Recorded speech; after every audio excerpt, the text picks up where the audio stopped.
Bonjour, aujourd'hui on va s'intéresser à un exercice en première terminale Bac Pro, donc exercice d'optique qui peut rentrer dans le module HS4, comment peut-on améliorer sa vision, ou dans le module SL4, comment voir ce qui est faiblement visible à l'œil nu. Les points techniques qu'on abordera, c'est l'utilisation de la formule de conjugaison et l'utilisation de la formule du grandissement. Donc c'est un exercice sur l'appareil photo, je vous laisse lire, on va lire ensemble l'énoncé. Le système optique d'un appareil photo est voisin de celui d'un œil humain. L'objectif de distance focale 50 mm d'un appareil 24 x 36 mm, c'est la surface du capteur, est assimilé à une lentille convergente. La distance lentille-capteur varie entre 50 mm et 55 mm. Vous savez, la distance peut varier suivant pour faire la mise au point. Alors, première question, on vous demande quelle est la distance lentille-capteur lorsque l'objet photographié est placé à une distance pratiquement infinie. Donc là, c'est une petite question de cours. Pour ça, je vais faire un schéma pour que ce soit plus simple. Donc je dessine mon axe optique.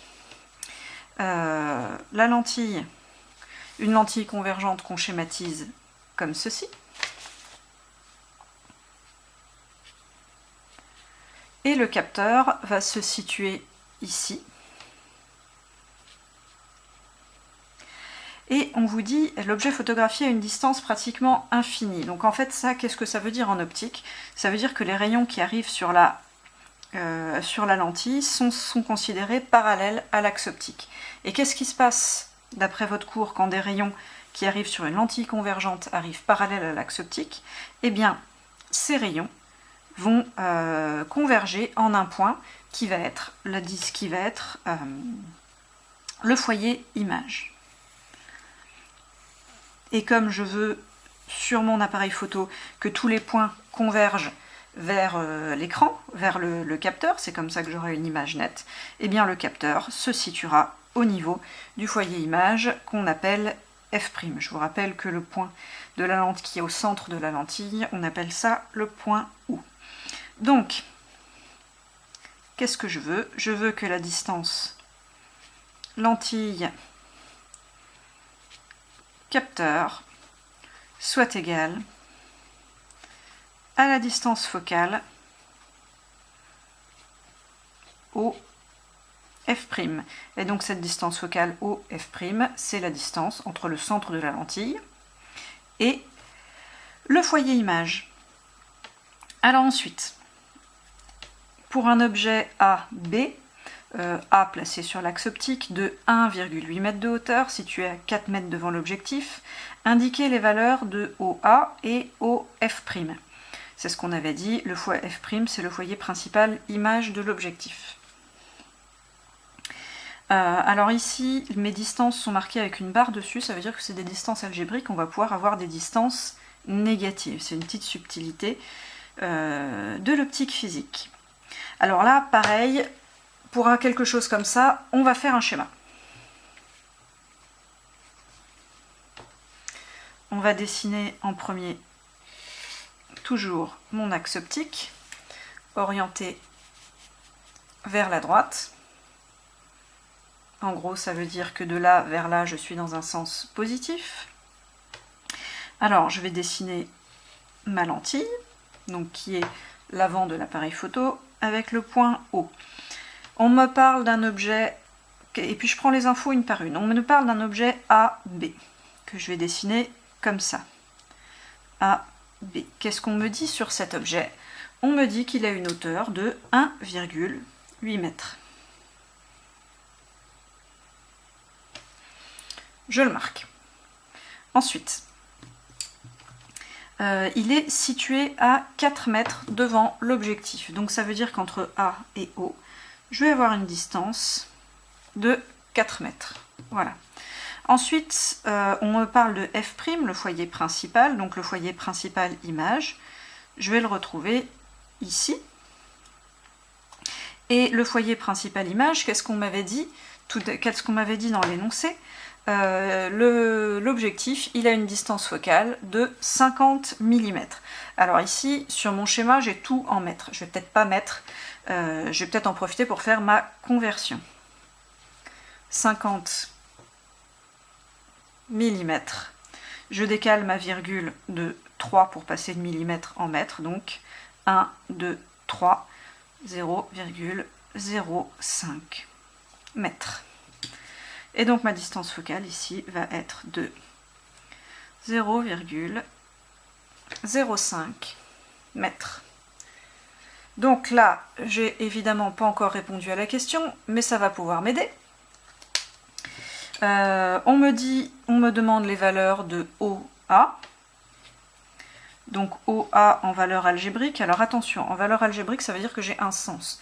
De O vers A, je vais comme ça, je vais donc dans le sens négatif. Donc OA va avoir une distance de moins 4 mètres. Attention à ce moins ici, tous les calculs après sont faux si on les oublie. Ensuite, distance OF', ici OF', OF', je suis bien dans le sens positif, hein, je vous rappelle, je vais positif de gauche à droite et positif du bas vers le haut en optique. Donc OF', 0,05 mètres. Voilà.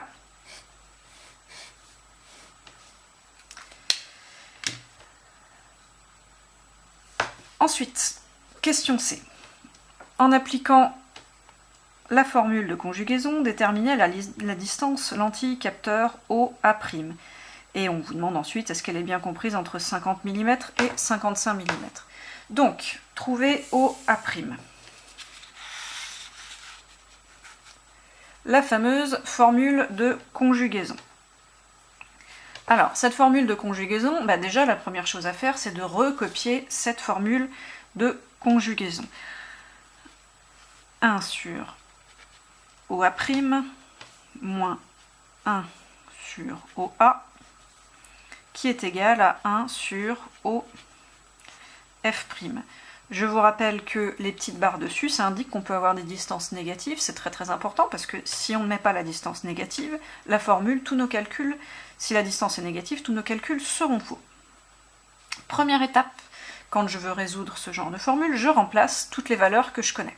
Donc déjà, je connais OA, ici, et je connais OF'.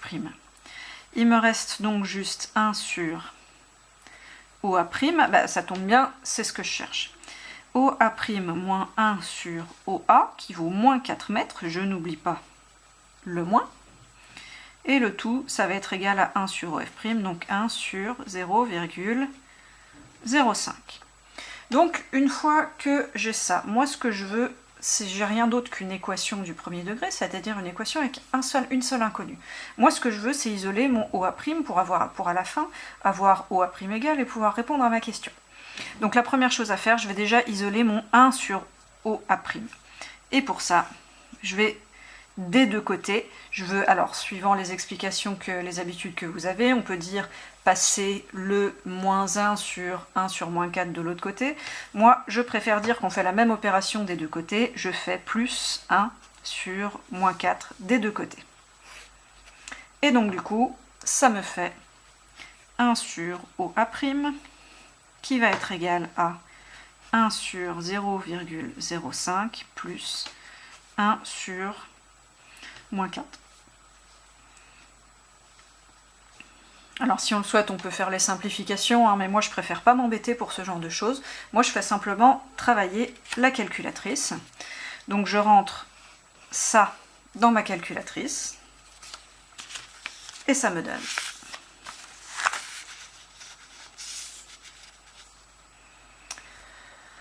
ça me donne 1 sur OA', toujours en distance algébrique, hein, OA' peut être négatif. Ça me donne, ma calculatrice me donne 19,75. Alors l'erreur à faire, l'erreur standard, c'est de me dire que OA vaut 1,1975, sauf que non, c'est l'inverse de OA' qui vaut 19,75. Donc du coup, je fais mon petit calcul, je fais OA' qui est égal à 1 sur 19,75. Et là, ma calculatrice me donne... Alors, je vais vous recopier tous les chiffres de la calculatrice, comme ça on va pouvoir faire l'arrondi ensemble. 0,056329. Donc ça, ce sont des mètres. Sauf que, évidemment, je ne vais pas donner ça en résultat. Là, je regarde dans l'énoncé, mais qu'est-ce qu'on me dit? On me donne la distance capteur, on me dit pas à quelle unité je dois arrondir. Quand on me le dit pas, je prends ce qui me semble le plus évident. Toutes les autres valeurs, elles sont arrondies au millimètre. Donc là, je suis en mètres. Si je veux arrondir au millimètre, c'est 3 chiffres après la virgule. Je veux arrondir donc ici. Et si j'arrondis, 0,051 mètres. Voilà. J'ai donc OA' qui est égal à 0,051 mètres.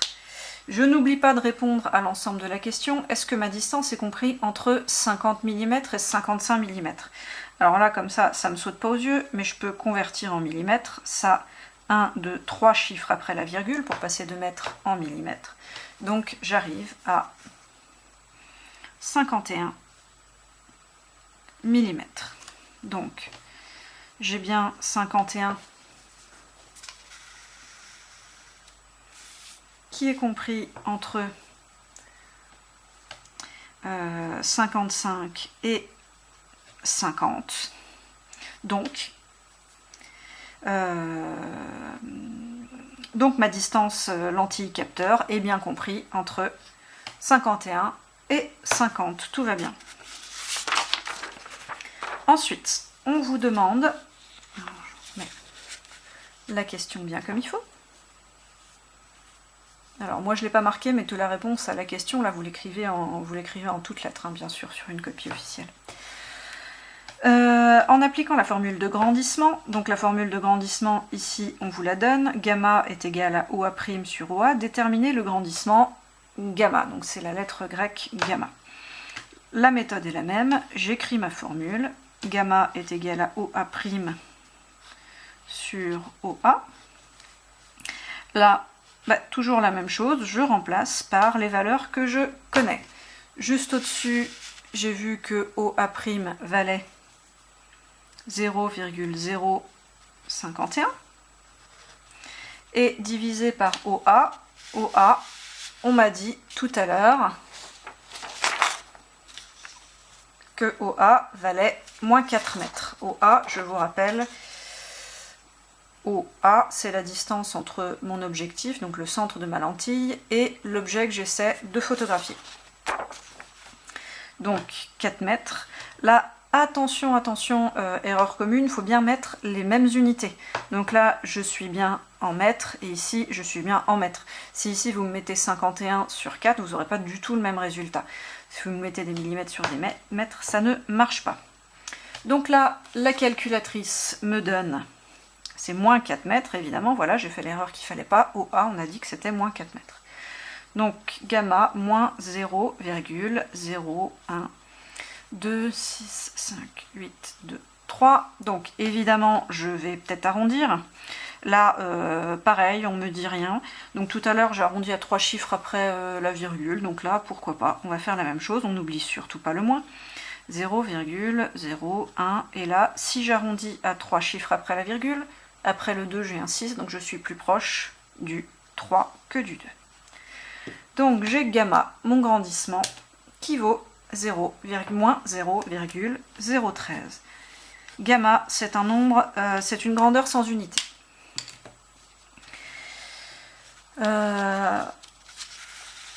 Le côté négatif, c'est possible, hein, c'est quand on a la lentille qui retourne l'objet, ce qui est le cas dans les lentilles convergentes. Ensuite,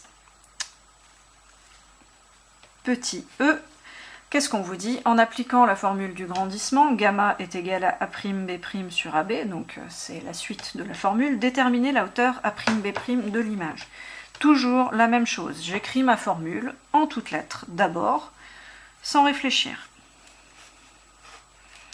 Sur AB, grandeur algébrique. Donc là, une fois que j'ai ça, la base, je remplace par ce que je sais déjà. Moins 0,013.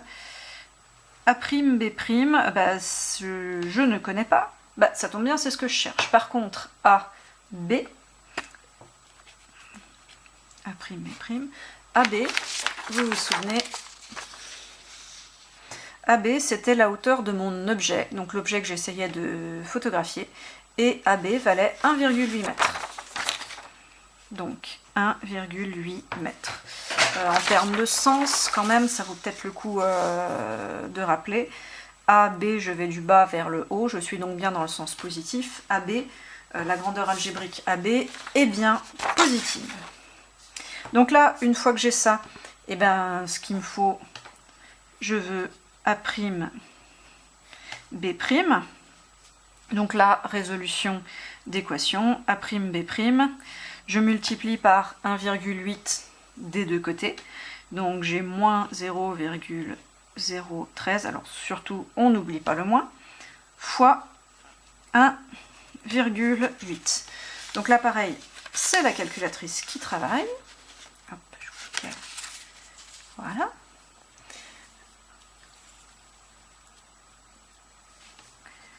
A', B' est égal à moins 0,0, alors je vous recopie encore tous les chiffres, 8,1, ce sont des mètres.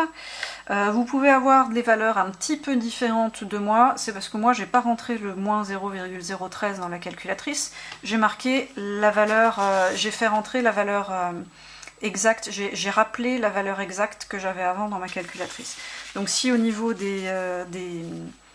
si au niveau des décimales, vous n'avez pas exactement la même chose, c'est pas grave. Normalement, vous devriez trouver à peu près la même chose une fois qu'on a fait les arrondis. J'oublie pas mon moins, encore une fois. Donc là, j'arrondis, je suis en mètres, j'arrondis toujours au millimètre. Donc moins 0,020. Et je veux aller là, derrière j'ai un 7. Donc je suis plus proche du 3 que du 2. Donc 0,023 mètres. Alors le négatif dedans me fait dire que sur mon schéma je vais avoir un AB comme ça, je vais avoir un A', B' vers le bas, bon, ce qui est normal dans le cas d'une lentille convergente, hein. C'est comme avec le cerveau, l'appareil photo la remet dans le bon sens numériquement derrière. Donc là, en mètres, on va convertir en millimètres. On se retrouve avec 0, pardon, non, si je convertis en millimètres, on va se retrouver avec 23, moins 23 mm, parce que mon image est avant. Donc si je parle de A', B' en longueur classique, pas en longueur algébrique, je me retrouve avec 23 mm. La question c'était, l'image est-elle contenue entièrement dans la surface du capteur? Donc là on est obligé d'aller regarder au-dessus. Qu'est-ce qu'on me dit? C'est que le capteur, il a une hauteur de 24 mm. Donc 23 est plus petit que 24 mm. Donc l'image est bien contenue dans la surface du capteur.